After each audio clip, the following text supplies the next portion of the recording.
I was listening to the story about, it was a story of a family in Washington, and the little boy called the Bigfoot the Cowboy Man. And he had, apparently it had made an effort to steal this kid. And it hit me. My children were in that playpen behind me with nothing but a mosquito net over them. It could have crept up behind me and taken both of my children, and I wouldn't have known. His father just got like a Mustang or something from Wyoming, okay? He had it out in the corral because he couldn't put it in the barn in the stalls with the other horses. It would kick and made all the other horses nervous. Had a Seminole Indian working the horse, trying to break it every day. So they had it out in the corral. This skunk ape snuck up behind this horse and grabbed it on its hind quarters. This particular horse kicks out, jumps over the corral, runs into the pasture, to get away. At this point, the rancher's out there just blasted away with the dirty. Skunk ape runs into the swamp. I went up there one day after that, or 2 days after that. I went up there and sat in the silence up there, and I'm telling you, man, it was free. It was crazy. There was a crazy vibe up there still. I did what I could to kind of get things under control, but I told her, I said, you need to get off this property. I feel like no matter how strong you are, it's almost like standing in the ocean. You can't stand still without moving your feet. You're going to get knocked over eventually, no matter how strong, whatever. You can't withstand a barrage of weird spiritual energy.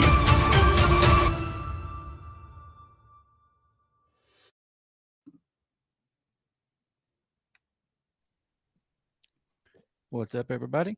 Welcome back to Paranormal Odyssey Live. I am Wayne, joined as always by my partner in crime, Miss Tiffany. Tiffany, how you doing, man? I'm doing well, sir. How about yourself? Doing very good. Very good. I'm excited about tonight's show. We've had this gentleman booked for a while now, and I've been waiting on it. I'm ready to get it going. Oh, me too. I am so stoked. So stoked. I was watching one of his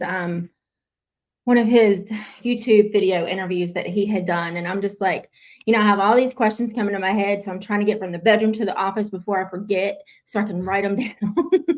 Did you get any written down? I got a couple.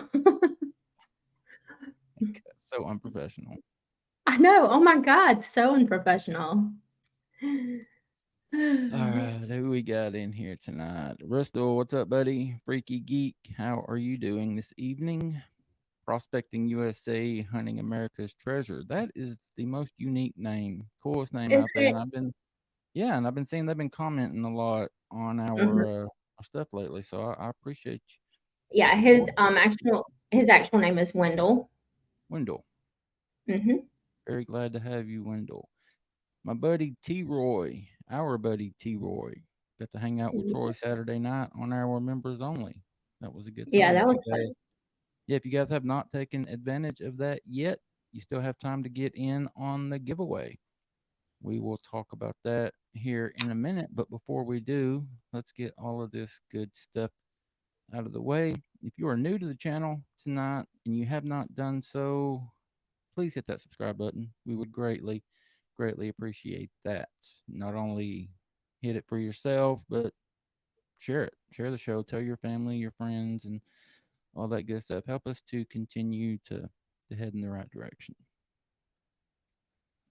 And if you would like to be on with Wayne and myself, you can reach out to both of us, Wayne at paranormalworldproductions.com or Tiffany at paranormalworldproductions.com. We are scheduling into February. The rest of this month in January is completely booked. We have 2 shows already scheduled for February, so you got to get in while the getting's good. Yep. I want to ask everybody, please head over to paranormalworldproductions.com. That is our website. Show some love to all the other shows under the studio's umbrella. We are not the only show over there. You got this one and the wildly successful Sasquatch Odyssey, mine and Brian's new show, that Bigfoot podcast, Basement Hangout, Kentucky X-Files. Yeah, we would appreciate it if you would check it out. Check out the blogs and pick up some merchandise. I need to see some people in some Paranormal Odyssey t-shirts for the holidays. That would be cool. Yes, it would. So please, if you can, check out the paranormalworldproductions.com website. And I know you guys are going to have questions, just like we're going to have questions. But I do ask that you put them in all capital letters so we can grab them in a timely manner and get them in where they fit in. If we don't ask it right away, you can type it in there again and we'll snatch it and put it up there. All right. And the last thing that I will ask you guys about or ask you to do is become a member. Get in on that giveaway. As it says there, the first 50 people to sign up, and we're not quite to 20 yet, but we're almost to 20. Mm-hmm. So yeah, we're getting there. It'll be after the first of the year, I'm sure, but I'd love to give it away before the first of the year. But if you're one of the first 50 to join, you will be entered into a drawing to win this Yeti lunchbox, an autographed copy of one of Naomi Finn's book, and a Paranormal Odyssey t-shirt. We would love to give that away sooner rather than later. It's just $1.99 a month, guys. Y'all heard me talk about the members only we did this past weekend. Troy actually came on and shared a couple of his experiences that were creepy as hell. And Yeah. took him about 20 minutes or so. And then the rest of the time, we went an hour and a half on that episode. We were just watching videos and creepy stuff that we were watching. And it's just fun, laid back. And we're going to be doing a lot more of that stuff. We're going to have some members only Bigfoot encounter stories like we've been doing. Going to be some of those out. So I hope that you guys will take advantage of that. We did add a new member a couple of days ago. Do you have that info in front of you, Tiffany? It was up and it has disappeared, but her name is listed as maybe Susie. Generally, Maybe it's Susie. right here. Yeah, when we sign on. But yeah, she's our newest member that we are super excited about. Thank you so very much, maybe Susie, for Yes, taking advantage of that. Let us know what you think about it, and I hope to see you on our next members only live. All right, that's all I've got. You got anything? I don't have a thing. Chicken Wang, let's bring him out. And for once, we are in agreement. Yeah. The All joys. We got Mr. Mike Ricksecker backstage. Mike has, once he comes out, and you might know him by name, he's got some books out. He's been on several television Yes, shows, talking I about. made a list. You made a list? Well, let's I have a hear it. list. I do my homework, honey. I do my homework. He has 13 books that you can purchase from Amazon. He's going to speak of his newest one. He has been on the Alaskan Triangle, the Shadow Dimensions. He's done 4 episodes of Ancient Aliens and 2 episodes of The Unexplained. And he's an author, researcher, filmmaker, explorer, and the list goes on and on and on. He's really amazing. That's impressive as hell. And as soon Yeah. as I saw him backstage, he looked familiar. I've seen him on something before. So I am excited to get Mike on. And if you are ready, we'll go ahead and pop him out. Absolutely. Mike, how you doing, buddy? Doing pretty well. Wayne, Tiffany, thank you so much for having me tonight. I certainly appreciate it. Thank you Yes, for sir. coming. It means a lot. Absolutely. Yeah, or Tiffany read off a pretty impressive list there. That's awesome, man. Good for you. Thank you. Yeah, I guess I've done a few things. It's been fun. It's been fun. Tiffany mentioned The Unexplained, and there was a new episode that I was on that just dropped on Friday, and that's Strange Stories of World War II. So if anybody wants to learn a few things about ghosts at Pearl Harbor, different strange things that the Nazis were up to, and all kinds of stuff, that was a pretty good episode. And it'll be airing again here on this coming Friday. Okay. Airing on what, Mike? It's History Channel. So it'll be 8 p.m. Eastern this Friday is the second time around, though. They're going to show it. Okay.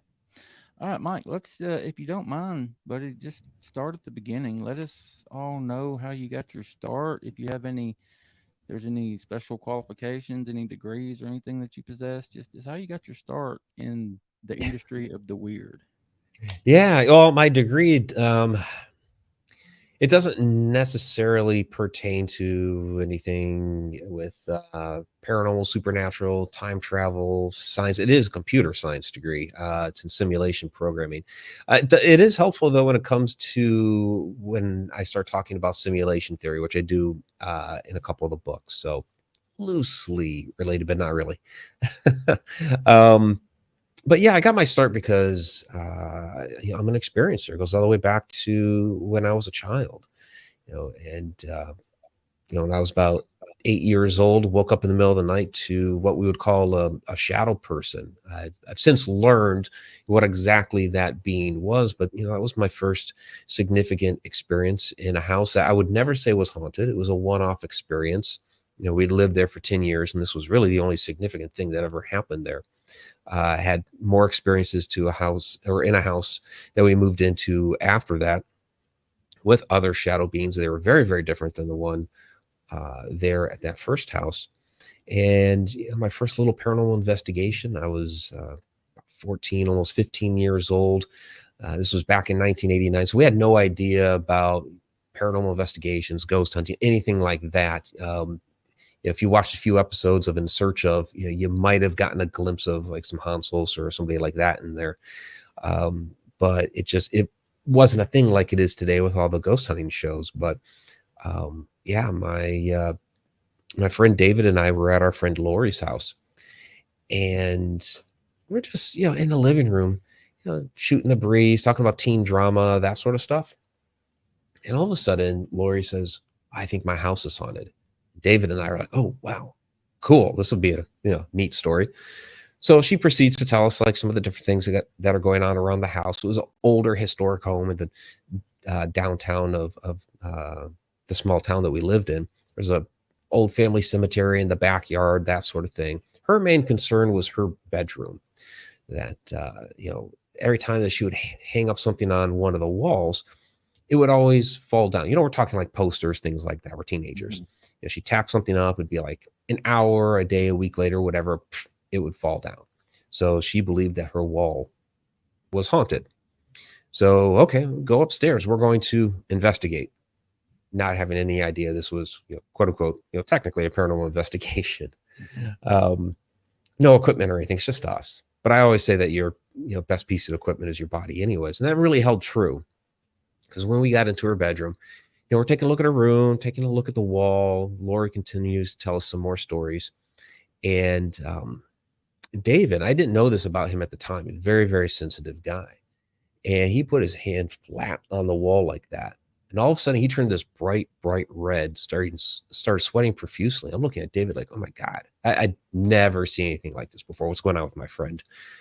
And he starts going like wall to wall in the house, trying to find any more hot spots after he had that kind of reaction. And that was the moment that I really knew that, and I didn't know what it was at the time. But somehow, some way, I was going to be involved with trying to figure out what this type of phenomenon really is. And, from there, I say that I've been involved some way, shape, or form for the last 30 or so years. And really, it's, the early days.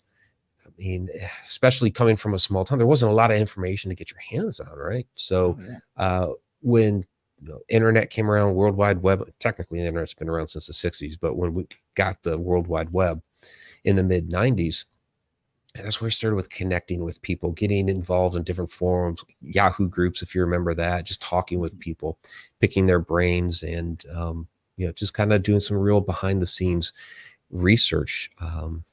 That's really where I got my start. Yeah, we've had several people mention exactly what you just said. Back then, the internet wasn't around. We had 3 channels if we were lucky, and there wasn't. You couldn't just pop on look up a ghost hunting show and watch it anytime you wanted. I'm a Bigfoot guy. I'm a cryptid guy, but mainly Bigfoot. And my interest back then in elementary school was we got to make one trip to the library every week to check out like 2 or 3 books.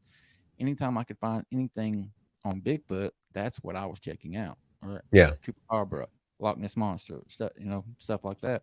But that's all we had, Mike. And Mhm. today, the information is literally a finger, just a click away. It's so much easier. Yeah, it's all right there. Yeah, the kids today have it lucky. I mean, I was fortunate in the sense, okay, when we made that move, my mother, we had moved from Massachusetts to Ohio, which is where we were originally from. And she picked up a book at the local bookstore called Yankee Ghosts as a way to kind of in a very colorful way remember the place that I'd spent 10 years of my childhood. And this was a Hans Holzer book. And I started reading it immediately as we're driving out of Massachusetts into New York and through onto Ohio. And I'm reading the first couple stories, and it hit me like, wait a second. These are supposed to be true stories. So that was fascinating in and of itself. So it was stuff like that you might randomly be able to get your hands on. It wasn't, like you said, it wasn't accessible like it is today, one click away. Yeah. Now, Mike, would you consider yourself a paranormal investigator? Yeah, I've done many paranormal investigations over the years. Really had a big chunk of time there, several years from about 2010 to I don't know, maybe just a couple. I mean, every once in a while, I'll still do a paranormal investigation, but really till a couple years ago. So there's like a nice 10-year period of time there where I was routinely out there performing paranormal investigations, keeping track of all the case files. I still have all of my equipment, and every once in a while, especially for like an event, and if it's a paranormal based one, like here in Ohio, we have Parapsychon every year, and a lot of times I'll be one of the guest investigators when they do the public ghost hunts. So I'll still do that from time to time. It was a really good base to work from as far as all of my research is concerned, with all the books that I've been writing here lately. Everything's connected. It's not just, okay, you have paranormal investigators over here. You got, well, okay, you're into Bigfoot and Sasquatches, Squatchers, right? I guess that's I haven't really done that. I mean, I like going camping and everything, but I've never actually gone out looking for Sasquatch. And then you have the ufologists who are studying UFOs, and they're out there sky watching and all that sort of stuff. So you have these different sectors of, I guess, what you would call supernatural or high strangeness and what have you. But really, they're all connected. They all bleed over into each other, cryptozoologists and things like that. There are elements of each that are all related to each other. So the paranormal just happened to be my gateway into a much bigger and wider realm of all this unusual phenomena of what we would call the unexplained. Yeah, I mean, we talked a little while ago about all the ghost hunting shows, and it doesn't seem like there's as many now as the boom, like when it first started, a decade ago or whenever. But just like everybody else, man, when that stuff came out, and you actually wanted to do it before that, it sounds like. Oh yeah, I was already involved before that. But you're trying to make sense of my own experiences. Yeah. But when it got real popular, that made me like, I was crazy about that stuff. I've said it several times on here. I looked into starting to do it myself, but there was one thing that kept me from getting involved. And to this day, I don't think I'll ever get involved. And it's for this reason. I'm scared to death that something is going to latch on to me, and I'm going to bring it home and give it to my family, my kids, and something that I can't get rid of. Is that something that, if not personally, that you'd experienced? Do you know of anyone that's experienced that? Yeah, I mean, I know people that have had something follow them home. When I was out on those investigations, anytime that I could kind of feel something, tagging along behind me on my way out of the building, I would just turn around and say, nope, you stay here. So I never had a problem with it because it seemed like once I just kind of set my foot down, they laid back. But others that I know, did have some issues, and everybody seems to have their sort of thing. Because I'll always get asked, what do you do to protect yourself? And really, I think it's intention based. Everybody has a different spiritual view, maybe a different religion or what have you. And I think as long as you wholeheartedly believe that whatever you're doing is going to work, whether it's a prayer or use of some stones or some sacred smoke or whatever it is, as long as you believe 100% that it's going to work, then it will. And for me, it was just turning around and saying, nope, you stay here. And they did. Wow. You set that intention. It's the intention, right? Yes. And that's kind of how it is when you go out into the woods too with Sasquatch. You go out there with the right motive and the right intention, you're more than likely, I'm not going to say all the time, but you have a better chance. Yeah. Of having the experience. That's what I believe, and obviously what Tiffany believes as well. So I think it's great advice. There's a lot of power in that. There's a lot of power in intention. Yeah. Now, would you and the people that you would go out with, did y'all have any rituals that y'all would do beforehand? Like football players or baseball players are getting a huddle and pray or something like that. You have yeah, I mean, in a sense, part of the adventure was always going to and from some of the different locations. So a lot of our rituals were around food. We'd go out, we'd grab a bite because it was like, there's a very social aspect to it all. And it really built, teamwork and camaraderie and that sort of thing. So it was kind of like those icebreakers that we'd have, going into a location. Now, the problem with that was, depending on what we ate, you might have somebody with what we call the demon stomach in the middle of an investigation where all of a sudden you hear, oh, and it's like, something's repeated on it. That's my stomach, guys. You're going to listen over the audio later, and yeah, it's the demon stomach. That's funny. Now, do you have any investigations that stick out to you or is there anything that just scared the hell out of you? Can you remember anything that happened that just really shook you? Yeah, I get that question a lot. There are a lot of investigations that stick out. There's a lot that I learned over the years. Like the shadow smoke that morphed into the apparition of a little girl, and we're all seeing her there. And we're all seeing her a little bit differently. So that really helped with some of my ideas and concepts for when I wrote about shadow beings, and when I got into personal resonance and frequency vibration and how we all see things. As far as something that has scared me, never on a actual paranormal investigation.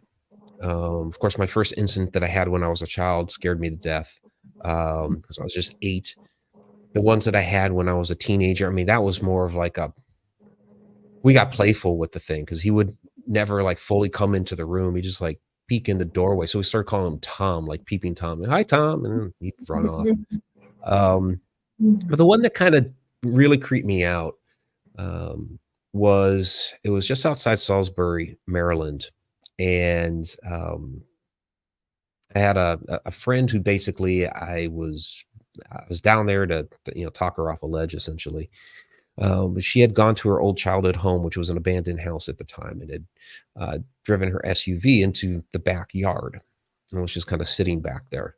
It was very dark, no lighting back there. I drove down, parked in the driveway, and got into her SUV, and we're talking for a while.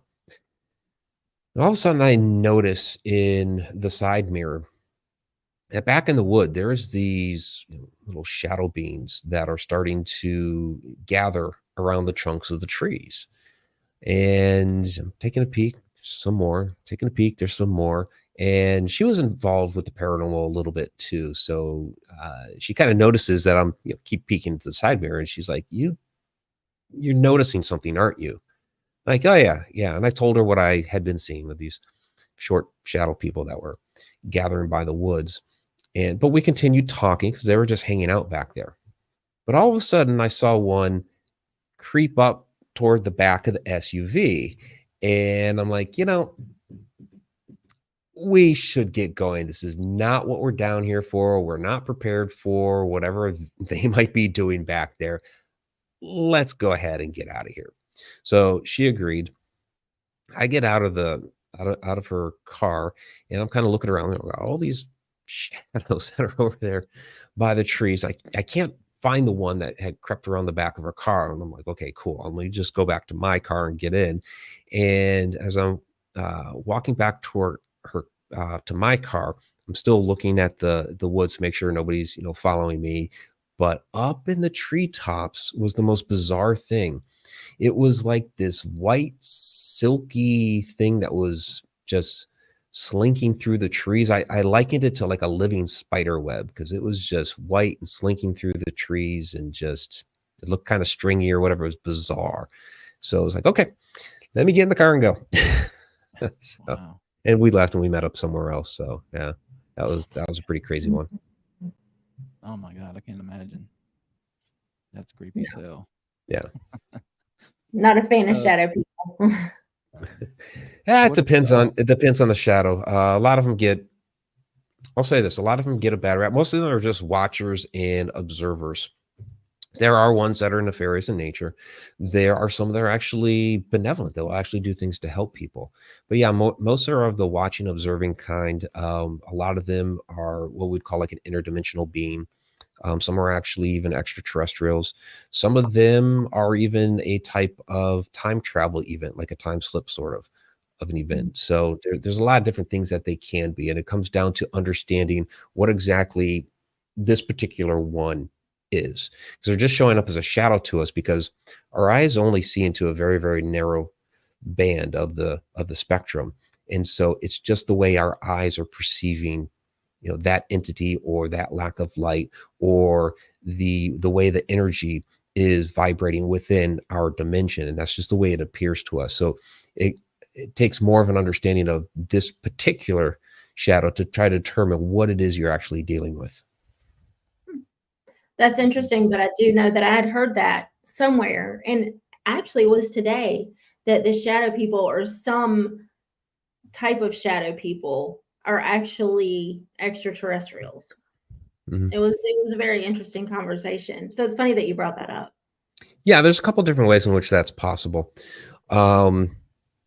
One, they could be utilizing some sort of cloaking device that they believe is, shielding us from viewing them. So, and we would probably attempt the same thing if we had the ability to travel elsewhere. We want to investigate some sort of planet, take a look at the indigenous life that's on there. We might not want to, really disturb the area.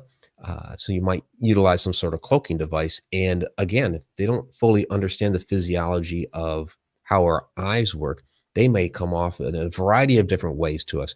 Might come off as a shadow, might come off, people talk about seeing a shimmer type person, different types of light beings, this sort of thing. So that's one way that they can appear to us. And also when you get into the idea of interdimensional travel. So this would be basically using dimensions above. Our consciousness resides in the fourth. So anything that's like fifth and above, they're entities, beings, and life forms that are living within those other dimensions as well. But if you have beings, and they could actually physically reside in the fourth if they know how to access those other dimensions to be able to come into ours from across the cosmos, then we may be viewing them on a totally different spectrum as they come back into our dimension. That's That's interesting. fascinating. Very much, very much. Well, that kind of leads into, you had said time slips, and that, and I can't remember the interview. I was just playing it, but you were talking about the apparition of the little girl with the smoke, and how you all saw her different. It was an interview like that, and you were talking to a gentleman about time slips. Would that really be, so you have separate different types of hauntings, and a popular one is residual. Yeah. So would you say that instead of that being a residual haunting, that would be more like a time slip instead? Sometimes it could be. Again, it comes down to understanding what it is that we're actually viewing and the particular situation. Some of these are naturally going to be residual haunts. Some of them are going to be, human spirits. There are, basically, we are interdimensional beings. Okay, Mhm. our consciousness resides on the fourth dimension, which we commonly call time, but it's in a Mhm. third dimensional vessel, which is the body. So when we lose the body, our spirit, our consciousness can return to wherever we come. Now, it might be on one of those other dimensions, 5, 6, 7, 8. We have up to 11 hyperspatial dimensions. Or it could be something even further beyond that, beyond our understanding.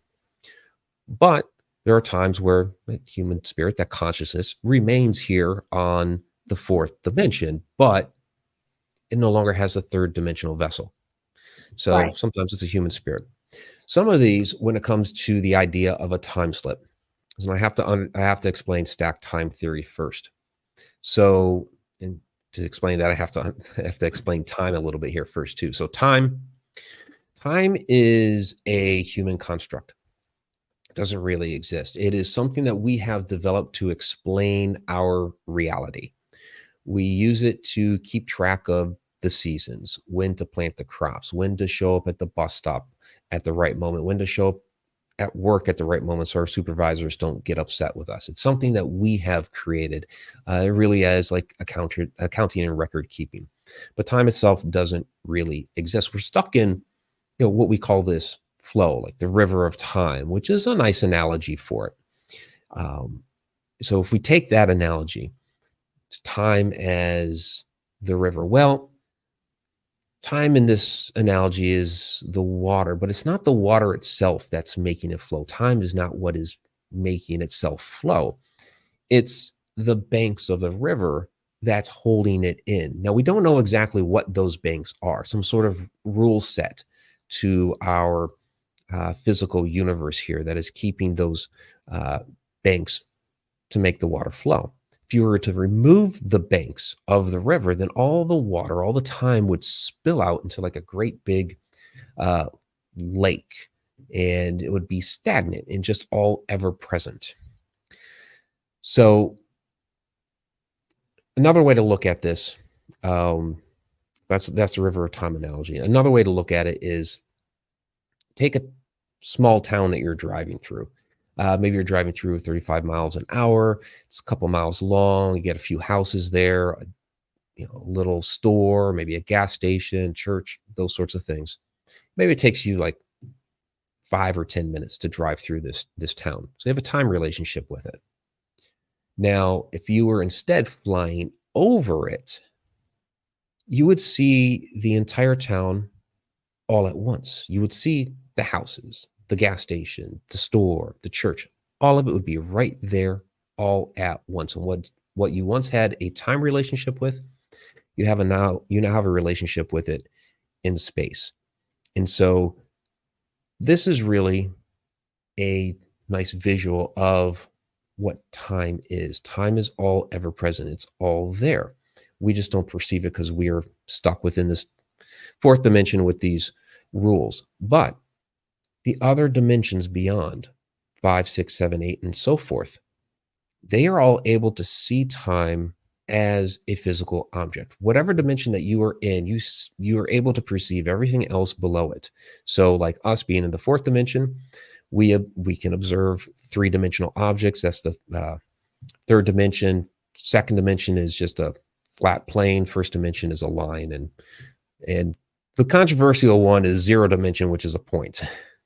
But we're able to perceive everything below us. So those that are in dimensions above us can see all time. So past, present, future is all here concurrently. So take where you're sitting right now. Every moment that has happened, is happening, and will happen are all there concurrently. Every single moment, like a photograph in a really, really tall stack of photos. And there are moments in which, because everything's frequency, resonance, energy, vibration.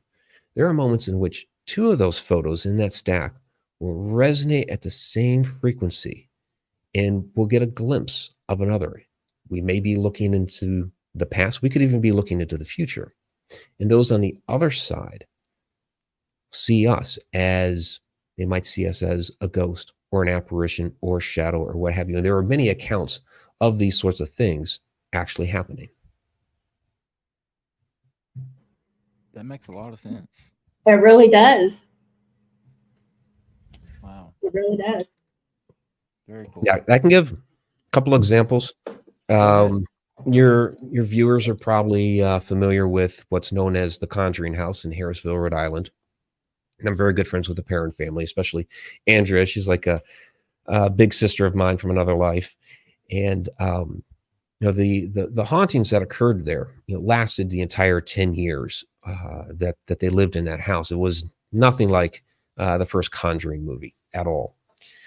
So it was a couple of years in, it's when the Warrens got involved, and the whole incident, it was not an exorcism. It was really a seance that had gone bad. And then the Warrens were kicked off the property and never came back.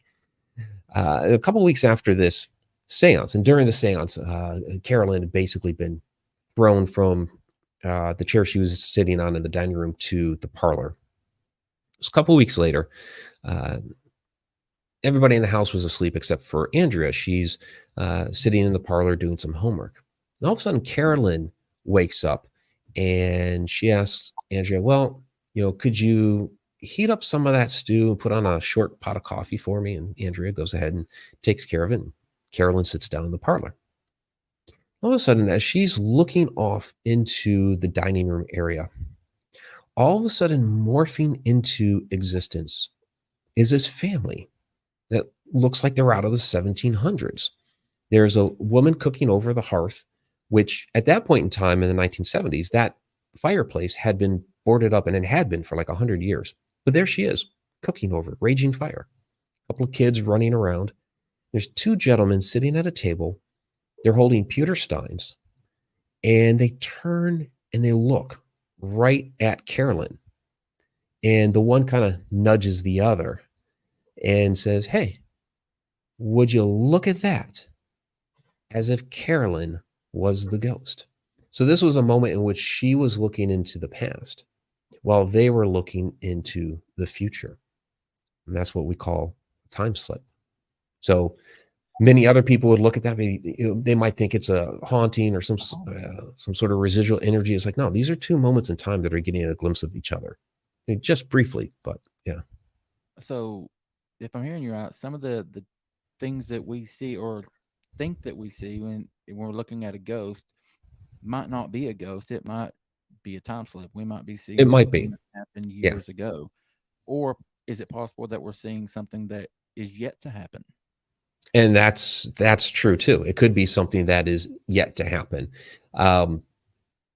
What's interesting, and this is when you start dealing with elements of time travel, you start dealing with paradoxes, and time slips can be the same way. So we don't know how those gentlemen and that family reacted after that slip happened, but there was many moons ago, we were investigating there was a restaurant called Johnny V's in Muskogee, Oklahoma, and we'd really just finished it up. So a couple guys up in the bar area, a couple others out in the front of the restaurant, and I decided I was going to do a last photo sweep of the restaurant. So I walk into through the main kitchen door, and all of a sudden there was like this real quick wisp of a shadow that just darted across the kitchen, and you heard this boom, this bang of the kitchen door, of the side door. And what's really unusual about this is that door didn't move at all. This was like one of those little flimsy metal doors that waiters and waitresses would walk through to carrying large trays of food. So you could like just tap the thing and it would move. But even though you heard the slam into this door, it didn't move at all. And I called out to the others, hey, did you guys hear that? They're like, yeah, we heard it. So I'm describing to them what had happened. They start thinking, these guys messing with me. And I'm like, did you guys throw something, at the door? And like, no, because they were off doing their other things. And so I even opened up the door and looking around. I didn't throw anything. And even if they had, the door would have moved. So I was like, what in the world did I just observe? So I think what happened here, and this is where in my book, A Walk in the Shadows, and I do kind of revisit this in Travels Through Time. So when I walked into that kitchen, I scared it because that thing just took off running. I mean, I didn't see a person running, but it got out of there as fast as it could. So when I walked in, how did it see me? Is kind of the question. Did it see me as a shadow? Did it see me as a ghost? And I believe it saw me as something. And when it ran through and hit that door, I believe on its dimension, maybe its point in time, it ran right through that door and out into the kitchen area and beyond. Now, sound works on a different wavelength. So even though I couldn't see the door open, I could hear it from its either dimension or other point in time. So it got me thinking when I was writing the book on time travel. Wait a minute here, because I've been using this example as for interdimensional beings, the fact that sound and vision working on different wavelengths and that sort of thing, as to how some of this different phenomena is working. But it's like, wait a second. If this was another point in time that I was interacting with there, is it possible that this was, maybe it was, a cook or a dishwasher or somebody, working in that kitchen years ago, and they're getting a faint glimpse of the future, and this becomes a report of one of the hauntings there at the restaurant. So were we investigating the restaurant because we were the haunting years ago? That's so mind-blowing. Because you never hear it put that way. Yeah. That's Ever. awesome. Yeah, it's the idea of future influencing the present, or future influencing the past. Yeah. I want to give you a chance to talk about your latest book, Travels Through Time, correct? Mm-hmm. Yeah, But, that's kind of what we've been talking about here a little bit. Yeah. Yeah. But before we really dive into that, I'm interested in, this might be a dumb question, but everything that you were just talking about, where do portals come into play? So portals, can be one method that beings are using to enter and exit our plane of existence, our world. They can be used in a number of different fashions. So a portal is really just a way for beings, entities, even out there in space. We have portals right outside of our planets. They call them X points, but NASA says, yeah, these are portals. And really what's going through there is protons and electrons from the solar wind. So it's really just a method of transport. It's kind of like a gateway from one place to another. We could call it Stargate, all these other terms, and it allows for travel. So we talk like wormholes. Wormholes is a type of portal that we could use to go from one place in the universe to another. We could use them to enter into some other dimension. We could use them to move between other points in time. So like my work with the Alaska Triangle, one of the strange disappearances up there was this, there's a lot of missing planes up there, but the one that we used as an example was this Douglas Skymaster that went missing in 1950, 44 personnel, huge plane, relatively nice day. There's no terrible weather or anything, and it just disappeared. And a couple of weeks later, there was another plane that went down in the area that they believed that it disappeared, and it was a smaller plane, and they found that right away. But still, this huge one, they couldn't find. And at that time, it was the biggest search and rescue mission in our country's history. Couldn't find a single thing. And they heard some cryptic radio chatter at one point, which again kind of adheres to the idea if it did go through, because one of the speculations is that passed through some sort of portal.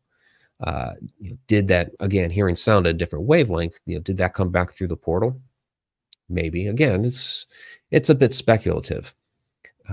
But it's one of the beliefs up there in areas like this, that people, planes, things like this are disappearing through portals. And even though it's really, really difficult to confirm that that is what is happening, I look at it this way. Okay, you have to ask the question, if it passes through a portal, where does it go? Does it go to another dimension? Does it go to somewhere else in the universe? Does it go to another point in time? If it goes to another point in time, okay, what point in time? Is it into the future? Is it into the past? Well, let's say it goes into the past, and we'll use an arbitrary number, say it goes into the past 500 years. Okay, what would that look like? Huge Douglas Skymaster airplane 500 years ago, because they would have no idea what an airplane is, right? All they know, birds fly. And here's this massive, huge bird to them in the sky that is very, very loud. Is this where we get some of our Thunderbird legends from? Are planes coming through portals, modern airplanes, through portals to the past? And that's where the legends come from, because that's the only way that they could conceptualize what they were seeing.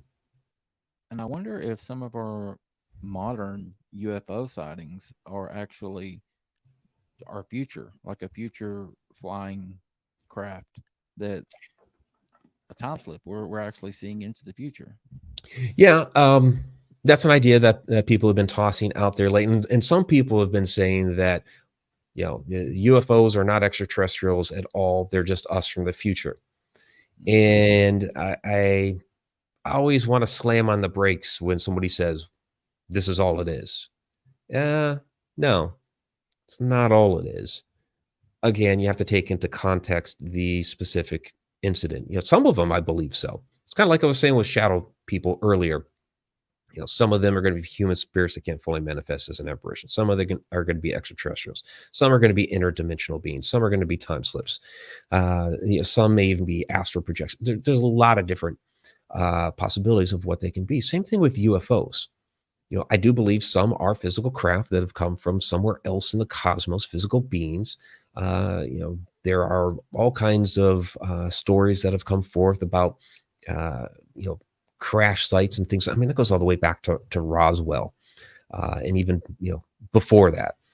So they are physically coming here. Now, of course, that is, we have to start asking the question then, okay, how do they come here? Because, for us, we can't get across the cosmos like that with our current Newtonian physics. We just won't survive long enough out in space. So they might have some other technology that helps them out. Maybe they figured out how to utilize an Einstein-Rosen bridge, a wormhole or a portal to get here. Maybe they figured all of that out. Some of them are physical. Some of them, are interdimensional. Again, travelers from other dimensions in the universe. And it's a whole other rabbit hole to get down into when you look at historic stories that are really describing the same type of phenomenon that, that are really the same as our modern UFO stories. So when we start talking about time travelers, though, yeah, I believe that's on the table too, that some of them could be time travelers from the future. Could they be us, human time travelers from the future? Sure, they could be human time travelers from the future. But that's not all. It's not just human time travelers. Humanity always seems to be very arrogant about itself. So we have this idea that we are going to live here on this planet for the entire rest of its existence. We're a pretty young species on this planet. The planet has been around for 4.5 billion years. The oldest uh, bones that we've been able to find for Homo sapiens sapien, it's about 315,000 years. That's pretty young in the whole grand scheme of the planet. And dinosaurs went extinct about 64, 65 million years ago. That's just over 1% of the entire history of the Earth ago that they went extinct. So we're talking long periods of time here. So the planet is estimated to last about another 5 billion years until the sun becomes a red giant and encompasses the Earth and destroys the planet. Okay. So we're uniquely positioned right about the middle of the planet's history, which is kind of interesting. So are humans really going to last that long here on the planet, given how how many other species went extinct before us? You look at what we're doing with our planet now. We might annihilate ourselves. We might make the planet uninhabitable for us. There could be a great cataclysm, and pick one, comet impact, massive volcano. You could pick all sorts of things that would destroy us, and the life would have to evolve again. So we might not even be here 64, 100, 200 million years from now. But over the course of time, ironically enough, other life forms can evolve and spring up, develop civilizations, develop technology, and that includes the ability to develop time travel. So they might be indigenous life forms here to Earth, but not human. Also, again, look 64, 100, 200 million years from now and beyond, humans might still be gone. Or, we may have finally figured out how to get off the planet. Earth isn't inhabitable anymore. Maybe we've gone somewhere else in the universe to live. But somewhere along the way, an extraterrestrial craft comes along. Maybe they're looking for a new home. Maybe they're looking to colonize whatever it is. They deem Earth is inhabitable for their species. And so they land, they develop their society, they develop technology, they develop time travel capability, and go back, view the Earth's history. And that's what we're seeing. So in that sense, okay, they're local here to Earth, yet they're still extraterrestrials because they came from another planet somewhere and they're time traveling. So there's a lot of different ways to look at that. So when somebody's like, oh yeah, they're just humans from the future, it's like, there's a lot of different possibilities as to what they could be, even if we're talking about from the future.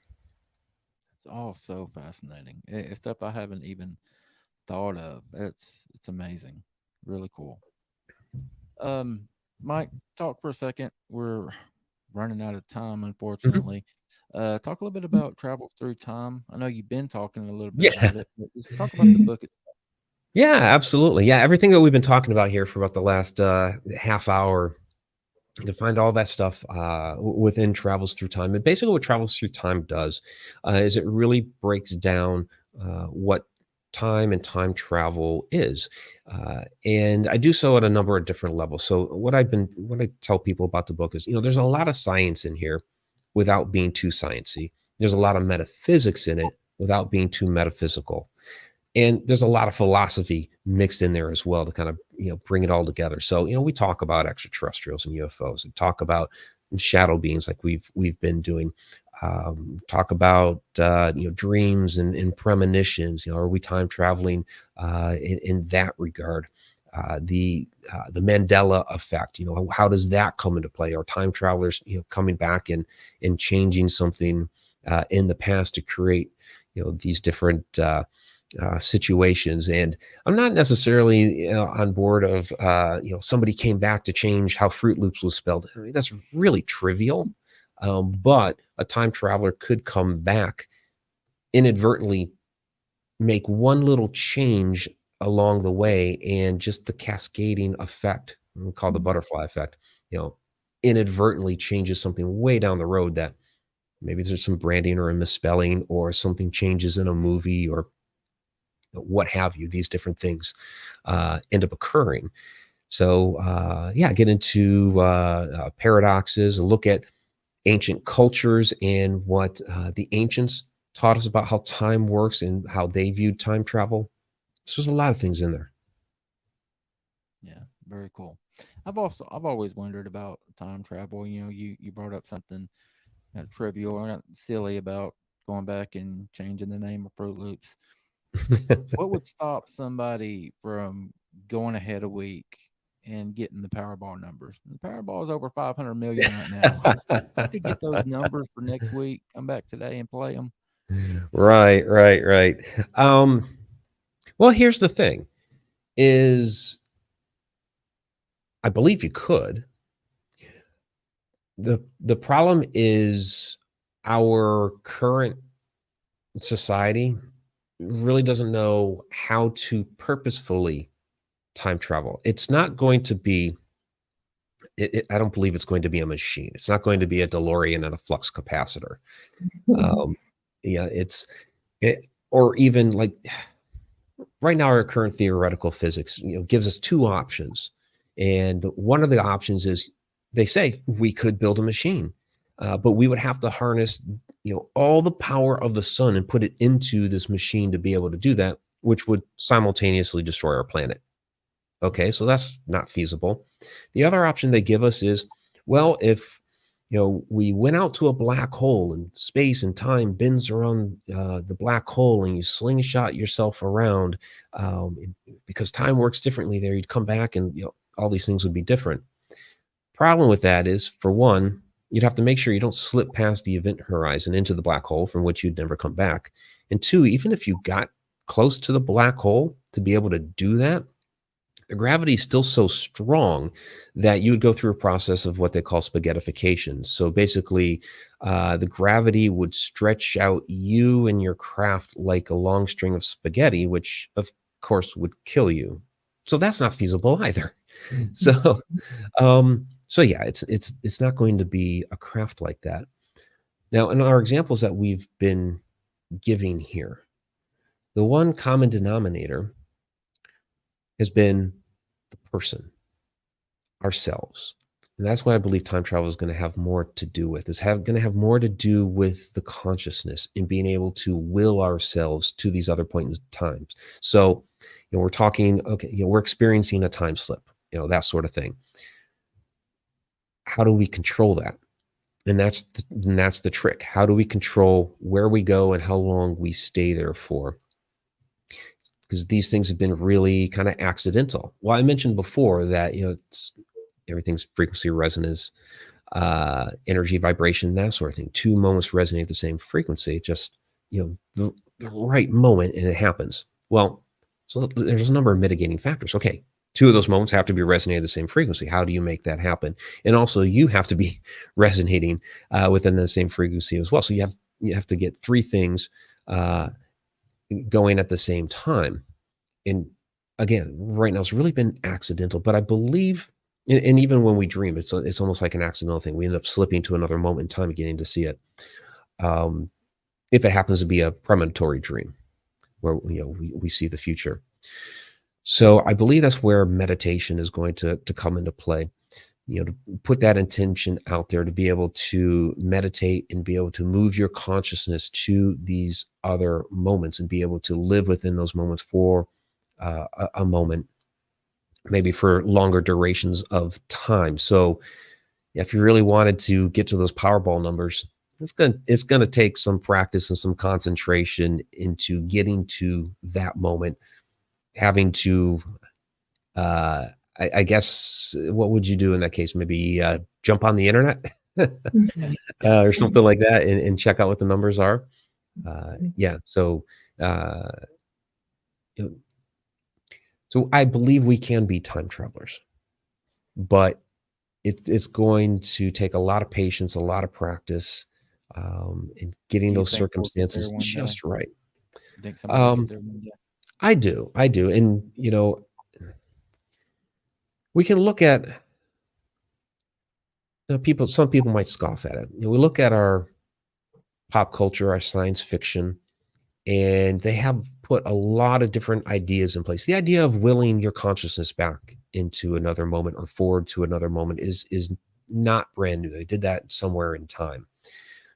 Or Christopher Reeve willed his consciousness from 1980 back to 1912. But those ideas we've seen so many times in our popular culture, in our science fiction movies, that 30, 40, 50 years ago, that they're like, oh yeah, it's just a story. That'd be cool in the future, somewhere down the road. But we make it happen. Those ideas and thoughts that humanity comes up with, from generations past, end up becoming the future's reality. So we've been toying around with this idea of time travel for decades and decades and decades. So yes, humanity is eventually going to make it happen where we can consciously be able to move throughout time. Awesome. Mike, tell everybody where they can get the book. Yeah, absolutely. You can jump on my website, MikeRicksecker.com. I have the links for all of my books right there. You can check out all the work that I'm doing, get on the newsletter, take a look at my event schedule. I have to update that for 2024. There are a couple things in there. Conscious Life Expo coming up in February. I also have Connected Universe Portal, which is a community that I've developed to talk about a lot of these different concepts. So that's connecteduniverseportal.com. Okay. And when I take the audio from this and upload it to podcast, where my audience on podcast is much larger than here, so I always take the audio from here and upload it to there. I'll include that link so everybody can be a click away. Appreciate that. Mike, I appreciate you hanging out for an hour, buddy. This was awesome. Absolutely. I know. I could just listen to you for hours and hours and hours. I appreciate that. Well, thank you both so much. This was fun. Yeah. Mike, I'm gonna put you backstage. Can you hang out for a minute? Do you have time to hang out? I got a minute or two. Okay, I'll put you backstage, and I'll right. get back with you in just a minute. Sure. Thanks again, buddy. Thank you.